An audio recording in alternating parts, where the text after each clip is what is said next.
is going on in this baby's mind?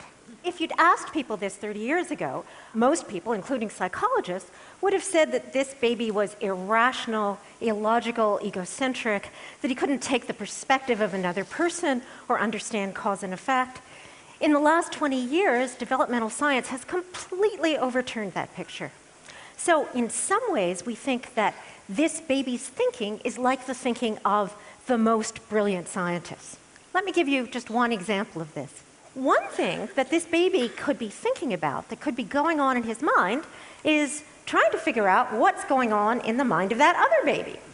After all, one of the things that's hardest for all of us to do is to figure out what other people are thinking and feeling.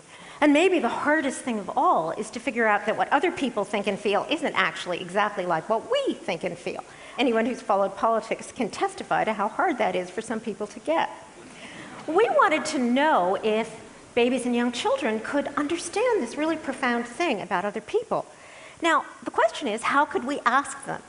Babies, after all, can't talk, and if you ask a 3-year-old to tell you what he thinks, what you'll get is a beautiful stream of consciousness monologue about ponies and birthdays and things like that.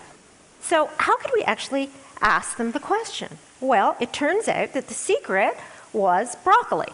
What we did, Betty Repicoli, who was one of my students, and I, was actually to give the babies 2 bowls of food. 1 bowl of raw broccoli and 1 bowl of delicious goldfish crackers. Now, all of the babies, even in Berkeley, like the crackers and don't like the raw broccoli.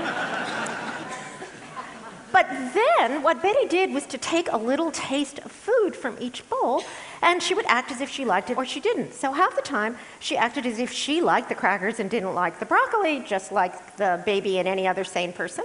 But half the time, what she would do is take a little bit of the broccoli and go, broccoli! I tasted the broccoli, And then she would take a little bit of the crackers and she'd go, oh, yuck! Crackers! I tasted the crackers. Ooh, yuck! So she'd act as if what she wanted was just the opposite of what the babies wanted. We did this with 15 and 18-month-old babies. And then she would simply put her hand out and say, can you give me some? So the question is, what would the baby give her? What they liked or what she liked? And the remarkable thing was that 18-month-old babies, just barely walking and talking, would give her the crackers if she liked the crackers, but they would give her the broccoli if she liked the broccoli. On the other hand, 15-month-olds would stare at her for a long time if she acted as if she liked the broccoli, like they couldn't figure this out. But then after they stared for a long time, they would just give her the crackers, what they thought everybody must like. So there are 2 really remarkable things about this. The first one is that these little 18-month-old babies have already discovered this really profound fact about human nature, that we don't always want the same thing. And what's more, they thought that they should actually do things to help other people get what they wanted. Even more remarkably, though, the fact that the 15-month-olds didn't do this suggests that these 18-month-olds had learned this deep, profound fact about human nature in the 3 months from the time they were 15 months old. So children both know more and learn more than we ever would have thought. And this is just one of hundreds and hundreds of studies over the last 20 years that's actually demonstrated this.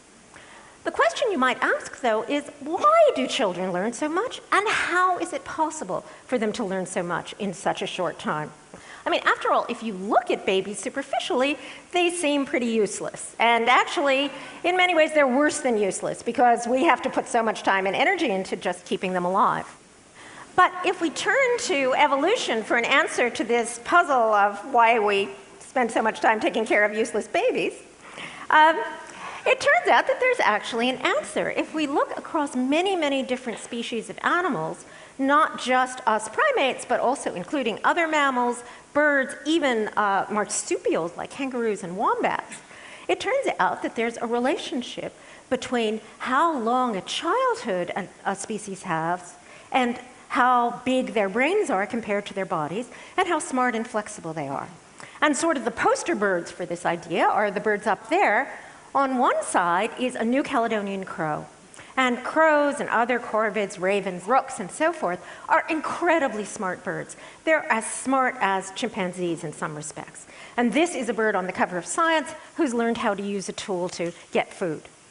On the other hand, we have our friend the domestic chicken, and chickens and ducks and geese and turkeys are basically as dumb as stumps. So they're very, very good at pecking for grain, and they're not much good at doing anything else.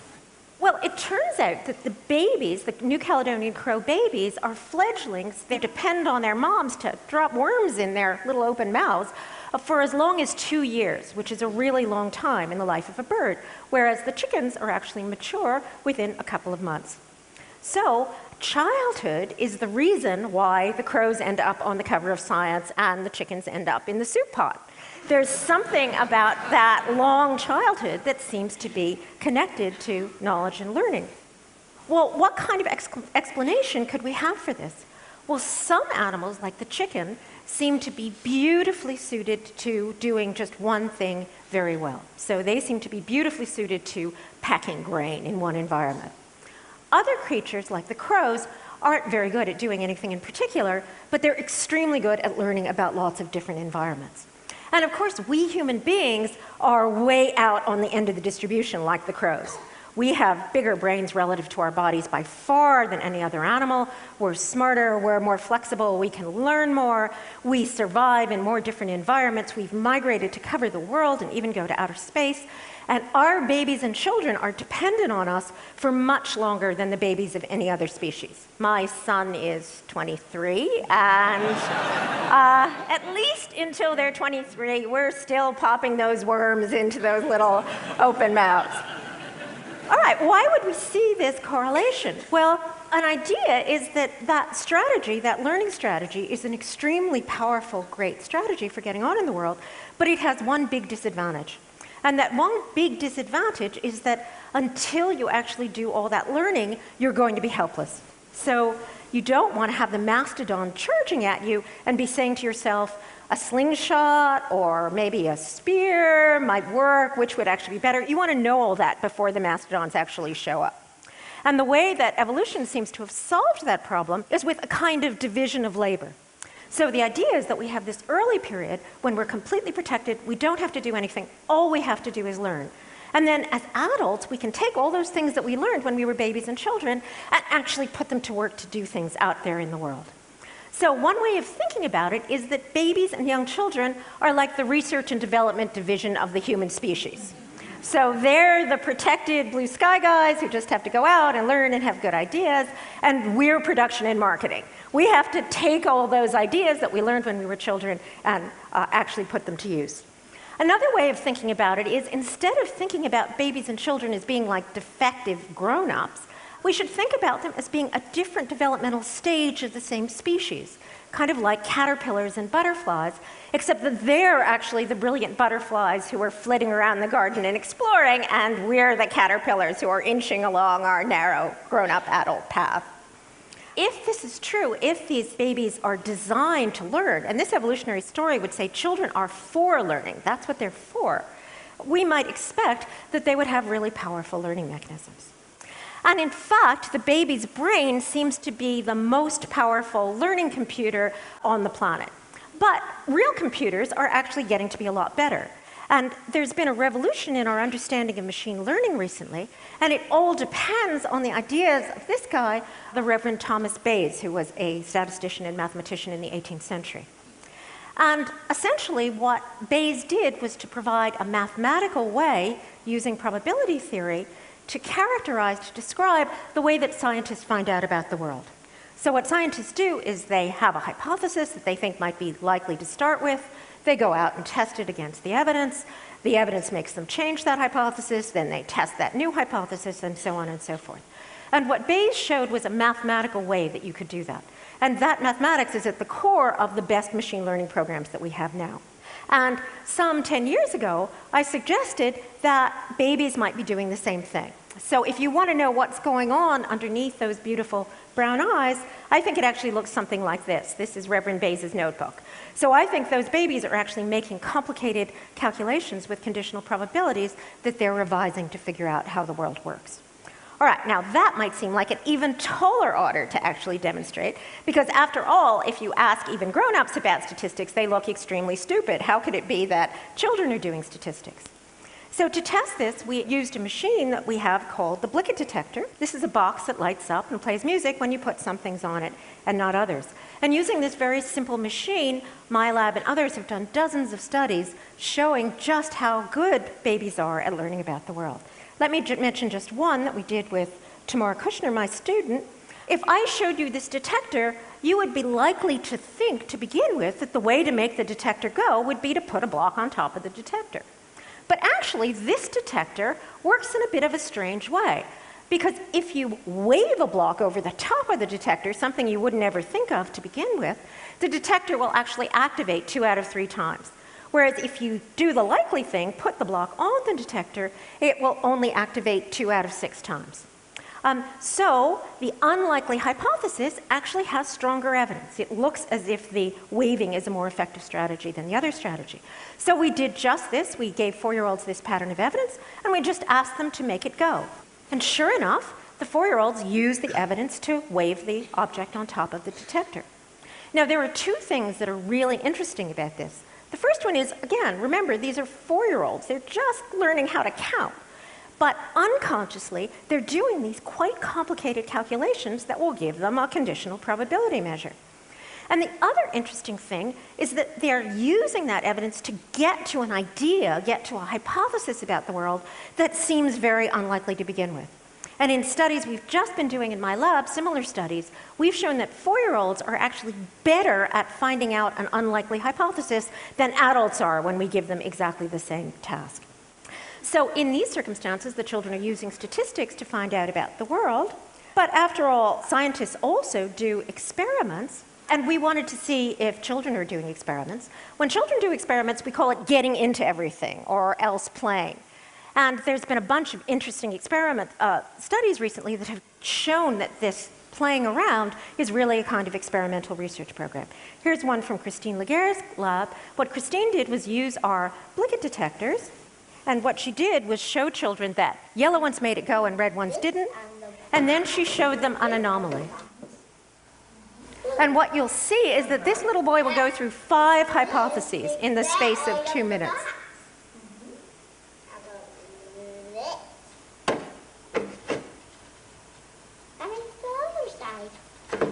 Okay, so his first hypothesis has just been falsified. Nothing. This one's lighting up and this one's not. Okay, he's got his experimental notebook out. What's making this light up?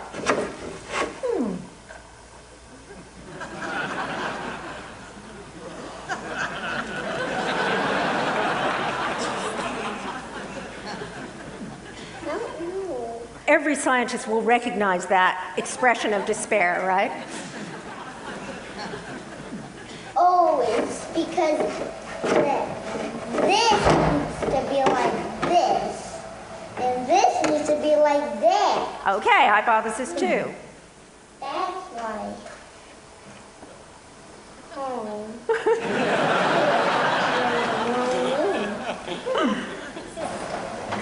Now this is his next idea. He tells the experimenter to do this, to try putting it out over onto the other location.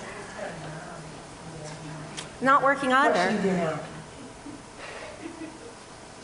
Oh, because the light goes only to here, not here. Oh, the bottom of this box has electricity in here, but this doesn't have electricity. Okay, that's the 4th hypothesis. It's lighting up. So you need to put 4. So you need to put 4 on this one to make it light up and 2 on this one to make it light up. Okay, there's the 5th hypothesis. Now that is a particularly adorable and articulate little boy.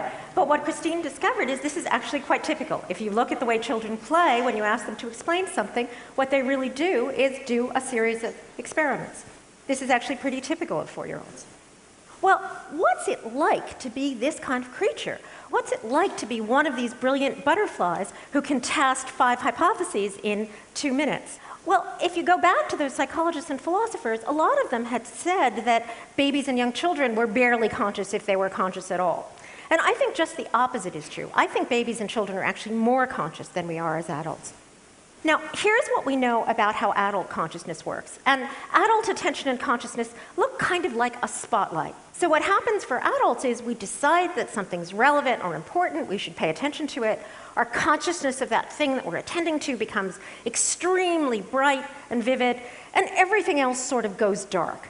And we even know something about the brain, the way the brain does this. So what happens when we pay attention is that the prefrontal cortex, the sort of executive part of our brain, sends a signal that makes a little part of our brain much more flexible, more plastic, better at learning, and shuts down activity in all the rest of our brains.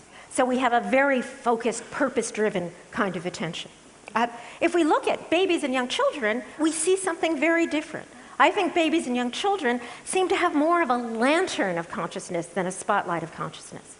So babies and young children are very bad at narrowing down to just one thing, but they're very good at taking in lots of information from lots of different sources at once. And if you actually look in their brains, you see that they're flooded with these neurotransmitters that are really good at inducing learning and plasticity, and the inhibitory parts haven't come on yet. So when we say that babies and young children are bad at paying attention, what we really mean is that they're bad at not paying attention. So they're bad at getting rid of all the interesting things that could tell them something and just looking at the thing that's important. That's the kind of attention, the kind of consciousness that we might expect from those butterflies who are designed to learn. Well, if we want to think about a way of getting a taste of that kind of baby consciousness as adults, I think the best thing is think about cases where we're put in a new situation that we've never been in before. When we fall in love with someone new, or when we're in a new city for the first time. And what happens then is not that our consciousness contracts, it expands, so that those 3 days in Paris seem to be more full of consciousness and experience than all the months of being a walking, talking, faculty meeting attending zombie back home. And by the way, that coffee, that wonderful coffee you've been drinking downstairs, actually mimics the effect of those baby neurotransmitters. So what's it like to be a baby?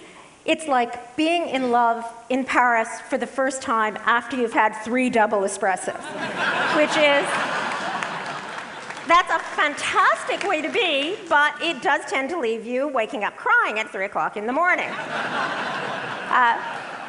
Now, it's good to be a grown-up. I don't want to say too much about how wonderful babies are. It's good to be a grown-up. We can do things like tie our shoelaces and cross the street by ourselves. And it makes sense that we put a lot of effort into actually making babies think like adults do. But if what we want is to be like those butterflies, to have open-mindedness, open learning, imagination, creativity, innovation, maybe at least some of the time we should be getting the adults to start thinking more like children.